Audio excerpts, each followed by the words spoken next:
Alright, so now we're going to take a look at a few other things you can do with this component. We have this rig, so I'm going to go ahead and delete these pieces that I put in and just get rid of them, and we'll still have, I'm just going to delete these additional lines I put in, and so we'll have the original rig. If you want to make the dimensions smaller, you can always change the scale here to accommodate the dimensions are associative. So what we have is, again, 4 adaptive components with curves connected to each of them, and then curve going across, and then point and up with a circle on that.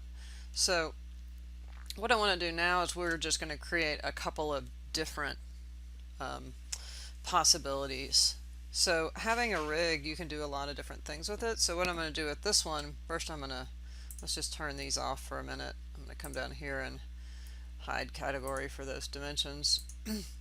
So what I'm going to do is I'm going to make this line longer and put a couple of circles along this, and give a different radius for one of the circles, and we'll do sort of a blended item through there. So first thing I'm going to do is I'm going to come into my family types dialog box. Go and save it.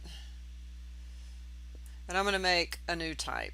So a new type, type 4, and I'm going to make the height of that line, let's make it kind of tall, so I'm going to make it 4 feet. Apply. So now I have a really tall line there, and I'm going to click OK for right now. I just want it to be a little bigger. And I don't know if I'm going to need this divide on there. This divide that's creating these points is actually on top of the circle that's hosted on this point, so I'm just going to select it and delete it. And I'm going to host another point on this line, so I'm going to pick point, make sure that drawn face is selected, and hover over there, and we'll do it at about the midpoint. And then I'm going to draw a reference circle, setting that as the current plane, and making sure that drawn work plane is current, and I'm going to draw another circle, right? So if I draw a circle there, at this point I'm going to turn my dimensions back on, so I'm going to come down here and reset the temporary height isolate. And unfortunately this is right in my way, so let's see if we can just move it kind of over here. There, that's better. And then I'm going to pick this and make that dimension permanent and give this a parameter. So we'll give this radius 2, right? So now we have 2 parameters, a radius and a radius 2.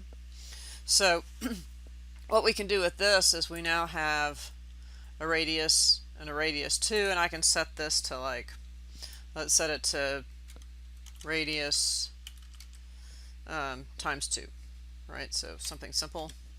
So now every time I change this radius, so if I change that to 9 inches, right, that one will update, okay? So you can see that.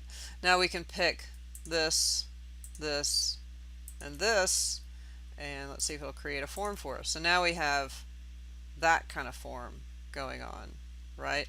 And you can see sort of endless possibilities. You know, so if we wanted that inner radius to be smaller, we could remove the formula and say the inner radius equals, you know, radius divided by 2. Okay, and click OK. And now we have that guy, right? So now we have sort of this. So we have all of these things that we can control. The last thing I want to do is put, we did put a material parameter on that, but we didn't change the material. So I'm going to go to my family types dialog box, and you'll notice we have a material for type 4 here. So I can click on that. It brings up my material browser, and I can select a material. These are all the materials that are currently in the project, which are not much. These are the materials that are in your library.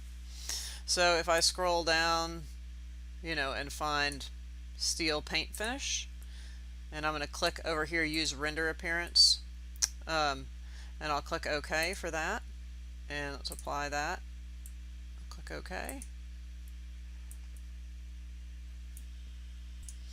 And it didn't update because we don't actually have the parameter assigned to the form. So let's go ahead and do that. So I'm going to pick the form, and over here is a material area, and I'm going to click on this little associate family parameter, and I'm going to pick form mat. Now if there's not anything here, you'll have to create your own one. We had just created this one earlier in the series, and I'm going to click OK. And now that that form mat is on there, it turns blue, and I can come in here and go to type 3 and hit apply, and that's fine. It'll go back to gray, but I can change the material for type 3 to a wood, right?